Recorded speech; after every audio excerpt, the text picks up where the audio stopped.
For that. Looks like YouTube and Twitch are both live and on the air. I can't check sound, so for that, let us know if you can't hear us. YouTube and Twitch are both live and on the air. Sounds good. Okay, cool. Otherwise, welcome to the Foolish Tech Show. It is a Thursday afternoon, and we are here mainly to provide support and answer any questions about our products and services. If you'd like to ask us those and talk to us directly, feel free to jump over to foolishtechshow.com. Have a couple ways you can join our IRC chat from there. I'd be more than happy to discuss any of those things with you at any point in the show. So feel free to interrupt if we're talking about other stuff, because that's what we'll do. We'll just sit around here and talk shop if we don't have any particular questions. And just keep in mind that all of the things we talk about here are of the person's opinion that expressed that opinion and not of the company itself. And otherwise, I guess we'll get her started here. We got Phoenix with a couple links already in the chat, and a couple other users in there, Farley and Moz. Moz had an interesting or weird issue yesterday, but he left it in the chat at like close to 11 p.m. and didn't leave any details. So if you're still there, feel free to shout out what's going on. Otherwise, welcome, welcome, welcome. How's everyone doing today? Doing well. Cool. Doing okay. Now, do you want to discuss more about your eye issue and the lotion? No, not really. Oh, we might be getting feedback because I should not have this on speaker anymore. Take that off. There we go. That'll probably be better. But, hey, Farley, how's it going? Welcome, welcome. So let's see what we got in chat with Phoenix. U.S. government targets Pirate Bay and other piracy havens. That's interesting considering they're in other countries. So see how that goes about. Then we got NIST calls development of quantum-proof encryption algorithms. Yeah, they were asking for help on creating quantum-proof encryption, because apparently when the first quantum computer does become available, it will be a encryption cracking machine. So, hey, welcome everybody. We've got lots of people joining in now. We got Farley's doing great. Good deal. HP Mike 43's there. Hey, how's it going? Futures Tech Eric, welcome, welcome. And Phoenix got another one in there. Nokia files more patent lawsuits against Apple. Man, it would be interesting to have like a diagram or something showing all of the patent lawsuits against these major companies. Nokia is filing patents against them. They're filing patents against Samsung. Oracle's filing patents against Google, and all kinds of fun stuff with that. That would be an interesting diagram. Someone out there. It would be nice if they just spend their resources making better products. Yeah, right. Instead of coming up with awesome products and then shutting them down for no reason at all. Google, talking to you. Phoenix got another one. Uber deploying self-driving cars from San Francisco pilot in Arizona instead. And that's interesting because I believe the reason why they had to take it out of San Francisco was not because they needed a permit. Apparently they were right in that fact. However, they found a bug in the system that the self-driving cars do not like bike lanes. And I'm pretty sure a lot of bike lanes in San Francisco. So they had issues with them interacting and dealing with bikes in the legal fashion. So obviously that would cause problems. And I guess Arizona has less. Wish Beavis was in here. We could ask him if there's any bike lanes in Phoenix, but I would still be kind of cautious about that, especially since the reason they stopped their San Francisco pilot was because the DMV stepped in and said, hey, y'all are having issues with bike lanes, stop it. So, see how that goes, I guess. Then we got the group that hacked the DNC infiltrated Ukrainian artillery units.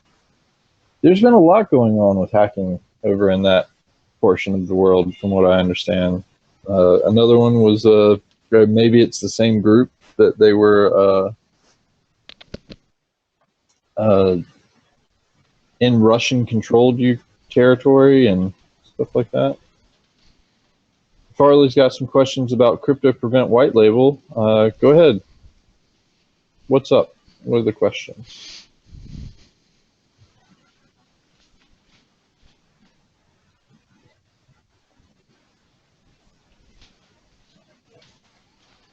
Let's see what the questions are here in a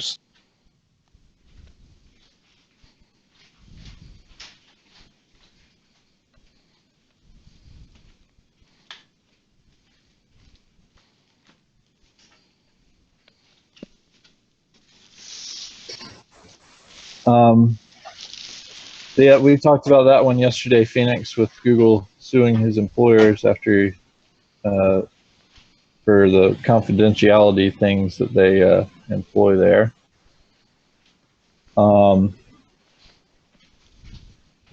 Hey, Michael. Farley has some questions about White-Label, and since I'm remote here, okay, would you be able to demo White-Label if that becomes a thing? no, because of the issue with... No, I have a way that you can show the stuff off. You just can't create or save, so I'll paste that in if we get to that. First question he's got, though, is bulk resale edition shows currently only V7. Is that the same for White-Label? It is not the same for White-Label. White-Label is deployed with V8. V7, we're still working out some of the things with the bulk edition and doing a V8 installer with that. So I have been doing a lot of testing on it, and we've been working on it diligently since then and fixing other issues we've come across at the same time. So we plan to have that released some point soon here, but it is currently V7. The benefit of that is you do get the 20% off sale on them still, and they are lifetime keys for the bulk edition. The White-Label is fully V8, and everything should be working in that as far as we've tested and been working with, but that is V8 and it has the new V8 terms on it, so keep that in mind. As far as how easy is it to change settings after it's been deployed, there's a full set of command line switches. So changing settings is just as easy as that. Or you can even go through and update the installer that you created for White-Label. In that situation, you have to define how many licenses you want on the key. You set the same amount of licenses that it has remaining, change whatever settings you want, create a new installer, and then reinstall it, and it will overwrite and update those settings that way. That works even if you have 0 licenses remaining, if for everyone's information as well. So Yep. in case they've already have them deployed, this is still a way that you could use to change the settings. You just have to redeploy to all those locations. Correct. And as long as it's been installed and registered on that system, it will pick up and not take away any more licenses, and should work out fine on that side. So,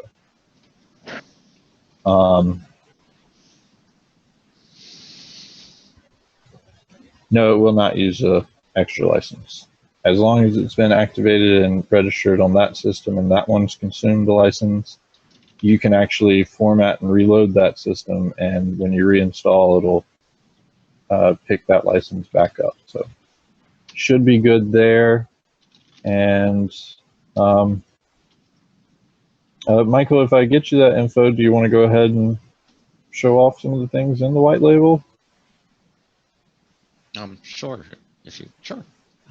Yeah, I can do that. I actually did this particularly for this situation. So, actually, I could probably just tell you, but I'll take it in the chat here.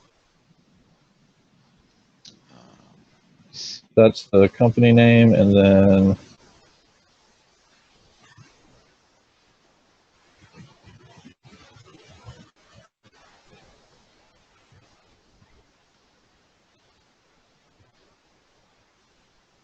one, two, three, 5.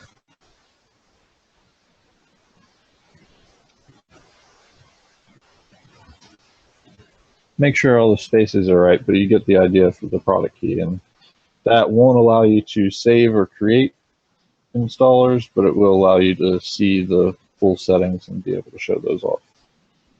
But go ahead and test and make sure all that does do that working on it before we share your screen.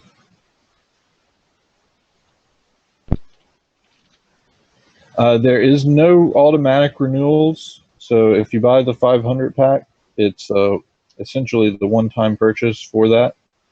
And then if you need to renew those, you would either purchase additional licenses, so additional packs, and install that on there, or you could have them purchase a key, depending on if you want to maintain them as under yourself or not. I know that may sound confusing, but it essentially should work out that way.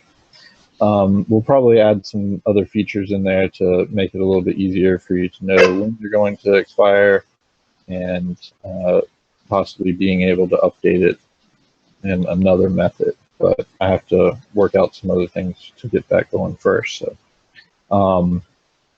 just so you know, though, there's no automatic renewal when you purchase it. It's a one-time price. And once that expires, you purchase a new bulk license pack and go from there. Okay, I think I can show it off. Did you try creating or saving? Just make sure I was right about it not doing it. Oh, yeah, good point. Eric has a question about Malwarebytes v2 to v3. Proctor was working on that. Proctor, what was the end results on that? There's some caveats with it, and I believe it's going to require some other things inside of D7.2, so it may end up having to be something we do for the upcoming D7X based beta alpha testing that Nick had some good news on that we'll talk about in a little bit here as well. But there were some caveats with it, wasn't there? It should work the way it is now, as long as Malwarebytes is not already installed, and as long as the Malwarebytes executable is not already in the third-party tool folder. Okay. And reporting does not work at all. Yeah, so there's some caveats on moving to v3. Plus, the other thing with v3 is when you install it, it automatically activates its 14-day trial. And I did notice that if you deactivate that 14-day trial, you lose the trial ability, essentially, from there. So, like, you can't reactivate the trial later. So it'll be some interesting things with that. Farley, correct. After a year, after the subscription expires, whichever one you got, either the 1 year or 3 year after that term, it would either need to be reinstalled or activated with a new key.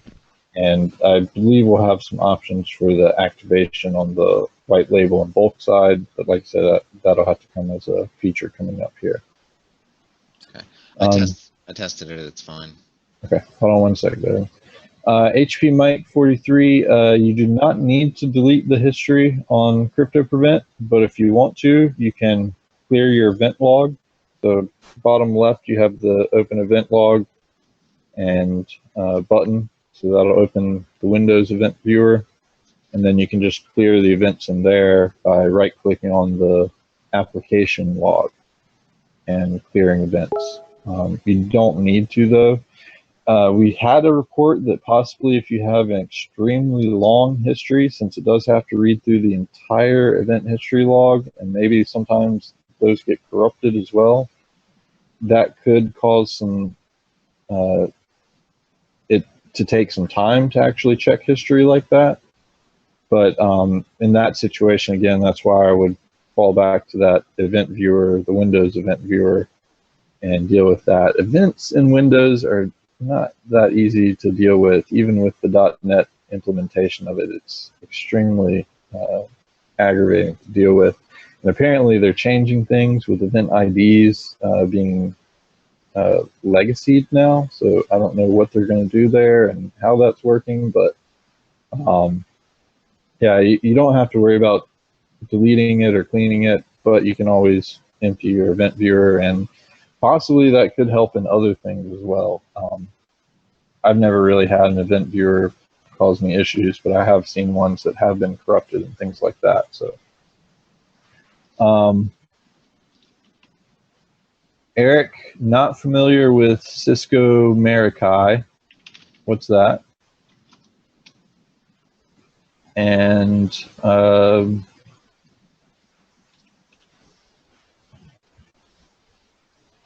Phoenix, we got a config for it. It's the config you have right now will work for it. It's just you have to make sure that it's not in the third-party tools already and it's not installed on the system already. So those two things have to be there. Farley, for deactivating machines to install on new machines, that is not how those licenses would work. Essentially, once that license is consumed on the machine, it's taken up there. What you're looking for there is what we have planned for the dsupport suite and management console side of CryptoPrevent, which will be released sometime in 2017. That would give you the ability to enable and disable things and have them on contract basis and things of that nature. Essentially, when you sell that client that CryptoPrevent license, they get to keep it from then on. So it's still one-time purchase. You one-time purchase from us, one-time purchase to your client, and then if they want to renew after that, they either come back to you and purchase it again or go other ways. But we do have plans for all the what you're asking for with the being able to deactivate and activate those protection features. Plus, you'll get a lot more with what dsupport suite can do currently. And if you haven't checked out dsupport suite, highly recommend checking it out. It's got a lot of great features for situations like that, and we'll already do maintenance and various tasks of that nature, plus give them kind of a digital business card to be able to contact you for support and even connect your remote support.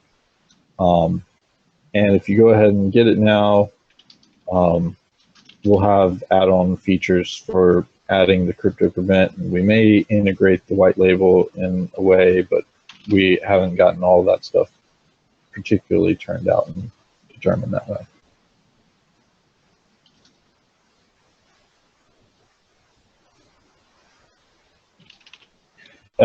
We'll talk more about it, and again, like I said, we haven't gotten all the particulars worked out for how we're going to implement and do those packages. There may be the ability to do that, and I think right now we're talking about it being an add-on option. So we always try to keep in mind and do things fair as possible. So. You can, however, we should go ahead and just announce out there that we are having a winter solstice sale. Is that what we determined was the most politically correct way to say that?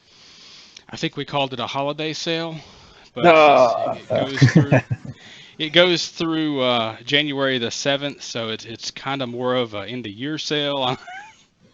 Yeah.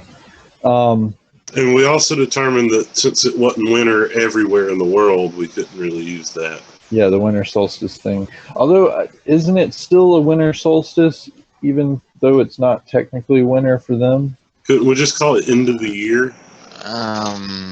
Yeah, I say I don't know. Well, I I thought the solstice thing was like created in the northern hemisphere, and that's why. Yeah, I mean, Abide by it. I believe that's the case, but I don't know if people in the southern hemisphere, maybe they could just flip it and it would still largely be the same thing. Spring and winter solstice, even if you had them on the opposite dates.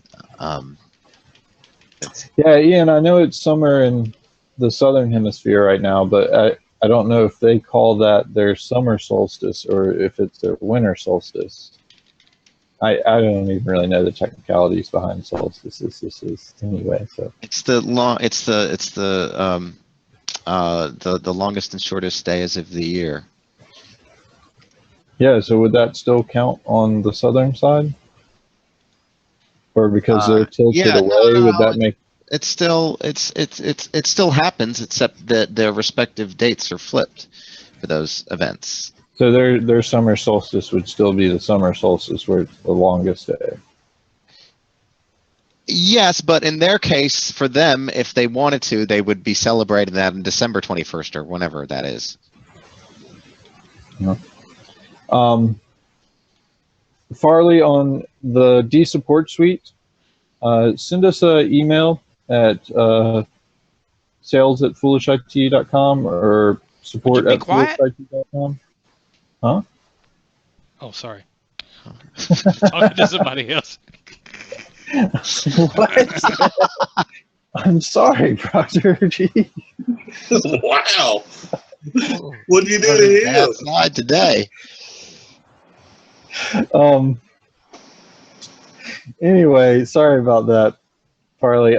If you contact sales@foolishit.com or support@foolishit.com and let us know you're interested in D-Support Suite, we can get you set up with some trials of it and tell you more about it and give you more details that way, and you'll be able to kind of test it out on your own that way. Otherwise, back on the holiday sales, currently you can get 20% off everything.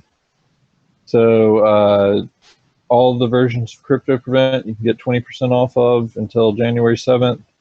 So if you were looking at getting a 500 pack, now would be the time to get that discount as well. D-Support Suite first year is 20% off. And D72 or D-Support Suite is 20% off, and D72 first year is 20% off. So if you want to check out any of those, we got all of that going on today and through the 7th of January. Yeah, Proctor has not had his coffee today, apparently. That lotion in his eye thing is crazy. Awesome, Farley. So we'll definitely get back to you on that one. Eric, I'm going to come back to you here in a second because yours is an interesting topic that I kind of want to focus a little bit on. And we got a bunch of questions going on today, which is awesome. Thank you all for joining us and asking these. That's exactly what we're here for. But HP Mike 43 wants to know, how can he pause the protection when trying to download something new? Essentially, there's not a pause feature. You would set your protections to none and then set it back to the plan you had previously. We are looking at having something like a pause feature. The issue with the pausing, it really wouldn't be kind of pause. It would be kind of a restore previous settings. So if you had a custom plan set, it would restore your customized settings. But the pause kind of throws it off because you would think that pause would be like, okay, it's stopping it right now. But with software restriction policies, not really how that works. You would have to do a reboot anyway. So exactly, it's using group policy objects to protect the system for some of its protections. The folder watch and filter module are both, as soon as you apply the protections, they turn on or off given your thing. Group policy settings do require a reboot. So the software restriction policy settings would require a reboot, and that's where it pause, I think, kind of would throw people off. So we'll probably have it as a feature where you can restore previous settings if you had customized settings or a different plan setting. So that would kind of be the pause, but that'll be a feature we're coming out with in the future, and we do have on our docket already. So cool there. And Eric, so you asked about that Cisco thing, and again, we hadn't heard about that. And apparently it's a cloud-based router firewall. Interesting. Loosely, and it's also known as a controller. I have not heard of that. But he's trying to monitor a port on the firewall side and wasn't sure how to do so. So wondering if anyone has had experience doing that before. I have done that with internet gateways I've set up before, but essentially that would be kind of replacing that whatever firewall is there and tracking it that way. The only other option I could think you would have would be to have a system there to be able to track it. But so my best recommendation would be putting in a custom firewall like pfSense or OPNsense or Untangle and tracking it that way. However, that is interesting that they had a RDP port completely open to the internet, and those have been known to be brute forced directly. So opening RDP to the internet is a terrible idea unless you have extremely good password set up for that.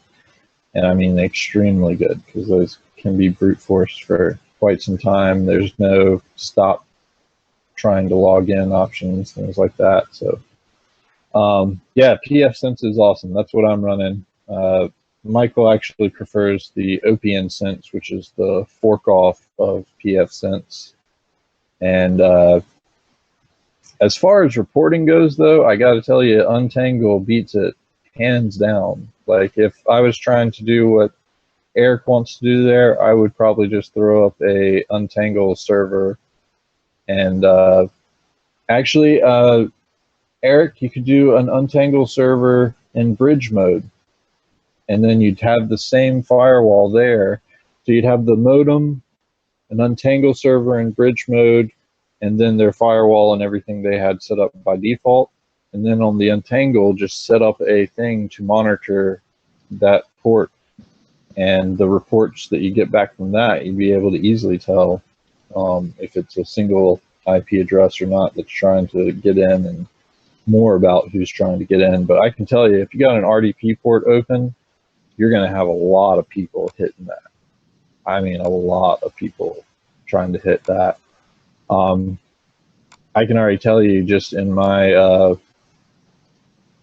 pfSense and Snort, I get hits for SSH all the time, like all the time. And I do have an SSH port open, but it's a non-standard port. But even still, my standard port ends up getting hit tons and tons of times. So people are out there just scanning entire IP ranges. So you're going to have a hard time tracking down, particularly who's doing it. But maybe you could do something, seeing how long they stay connected to that possibly is maybe a way to do that. Farley had another question regarding the CryptoPrevent and his RMM software potentially. he says, is it possible for me to have any my RMM monitor something to make sure CryptoPrevent is still installed and working? Maybe a log file that is updated. Let's see. So you can check for the existence of the CryptoPrevent monitor service, I guess, in version 8. Brantley, what are your thoughts on that? That doesn't really. Yeah, checking for the services are running would probably be the first bet off, but that would mean you'd have to have folder watch or email turned on. Past that, really not a way to do that. Yeah. Hold on. There, he said specifically. Okay, well, the event log. Those they write events to the event log when it starts, but that doesn't tell us about the SRPs, does it? No, you could have it so that you ran the test protection. So if you do /test, so script it to do /test, and then verify that you have an 866 in the event log. You could do it that way. Yeah, that would be good. Let's say we'll go this route. Since we don't have anything particular that meets that right offhand, we'll go ahead and add it to our features request list. So Michael, if you can add that in the OneNote, I'll stew on that a little bit and see what would be the best route to do that. My concern with doing a log and even having logs turned on is the ability to not consume too much file space. So resources. Yeah. Yeah, and doing logging does increase resource usage quite a bit. So the command line test would return a 0 or 1 to the console. So if you do that, you could do it that way. The command line test currently only tests for the app data location, which if you have any of the protection plans enabled, that one always gets set. And if that one's working, all the other ones should be working as well. We do have plans to expand that into the future so you get a more detailed view of it. How that would return on the console is going to be a little bit different. Possibly, I think your logging idea would probably be the better route, but just so you know, the test does return result to the console if you do it that way. I believe you need to do the silent switch with it to return to the console. Let me double check that just to make sure here.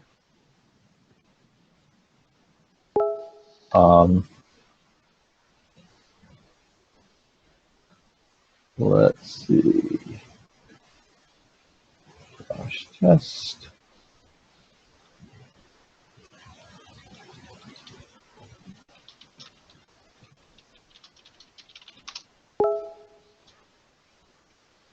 And Eric, not a problem, man. That's definitely the kind of questions we like to see. Very interesting ones. Futures Tech Crew is always good about those. So yes, you would want to do /test /silent for the console return, but then it will write either a 1 to the console if it is applied and protected. It will write a 0 to the console if it is not applied and protected. So if you do it without the /silent, it will display a message box telling you if the protections have been applied or not applied.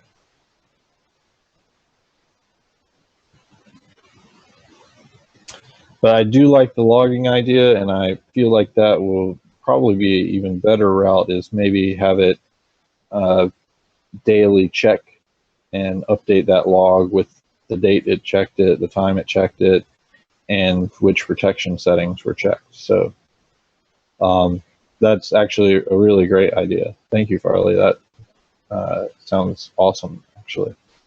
Just having a text file that does that once a day wouldn't be that bad on the space size and everything. Theme or color update? Definitely not on the next update, HP Mike. I am not a big fan of theming in general, but I may possibly add the ability to change colors. I'm not sure how all that works out, and it would definitely be after. So I would say before I even be able to take a time to look at theming or coloring, I would have to finish the bulk version, which we're getting very close to finishing the dsupport suite update and integrations and management console side and the server version before I could even begin to think about theme or color abilities and options there. I'm not ruling it out. But we'll it's going to be a bit before we get to that point for that. Maybe that'll be the CPV9 big function update. Okay, well, we've run out of time for doing the white label run through, unfortunately. We'll have to pick that up some other time, but that is doable now. That's all right. Well, we got Farley sent us an email for the dsupport suite. Oh, he just said he wants to see some of that. But since he sent an email for that, we can. Because I really need to start. Yeah, because Michael's got things. The holidays scheduling is difficult here, so yeah, let's do it a later time, Farley. We may be able to do it tomorrow's show at 6 p.m. and then we'll have it posted so you can watch it over the weekend if you can't make that time. If not, we may do it on the Monday show or the Tuesday show. One of those shows will get it done, and possibly I may be able to make a video and just get it out that way. That'll be a little bit more difficult, but we'll get something there for you, Farley, and go from there. With the dsupport suite, at least you'll get something going on there, and you'll have something to hold over your time on that side as well. So, well, Michael's got to go. We are getting close to the 5 o'clock timeline, and wow, thanks everyone for having all these questions and things to go over. That was super awesome having everyone there. Yeah, Farley, in response to your list of command line functions, yeah, if you go to the technical information page on the site currently, on the CryptoPrevent menu drop-down, technical information, it supports all those labels, or all those command line options, but there also are some additional ones that we've added to support some of the additional functionality in version 8, including, as Brantley mentioned, the /silent and the /test there, and the differences with that. But generally, that's a good place to start to get an idea of what you can do from the command line. And if you have any more specific questions, we'll try to see if we can get that updated for that list as soon as we're done. And if you have any other specific questions about enabling or disabling some functionality that you don't see there, please just let us know and we'll address that. Even if you install the free version right now and try to run a command line that's not supported, or I think /question, you'll get a window that will tell you all the command line features and give some examples and things like that. So, oh, does that work in that version? I never tested that. Okay, cool. Thanks. And we are having the show tomorrow, right? Do what? We are having the show tomorrow, right? Yeah, I was saying that we might do just a short, brief show.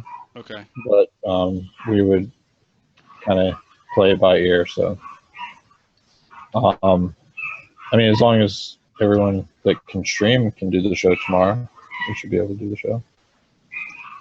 Yeah. So let's ask Michael and Proctor. Are we doing the show tomorrow? I think I will be here. All right. Yeah.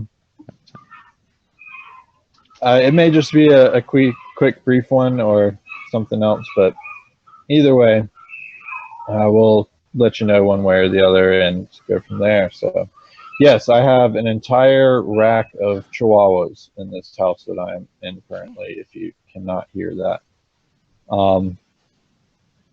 But let's go ahead and wrap her up for today, I think. Hey, look, there's something that lost all its teeth. How many teeth do you have left? How many teeth do you have, Matthew?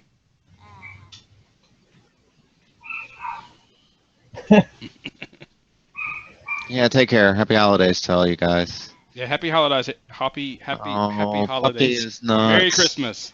The PUA is Poppy Days. Puppy, Opsy, Happy days. Puppy's going somewhere. So, definitely, thanks everyone for joining us and asking all these questions. Thank you. That's exactly what we're here for, and we are more than happy to focus on that instead of all these links that we got otherwise to talk about. Lucy. We will be back tomorrow, more than likely, if not next week for sure. And hope everyone has a great rest of their week and has had a great week so far. And we will see you next time. I guess take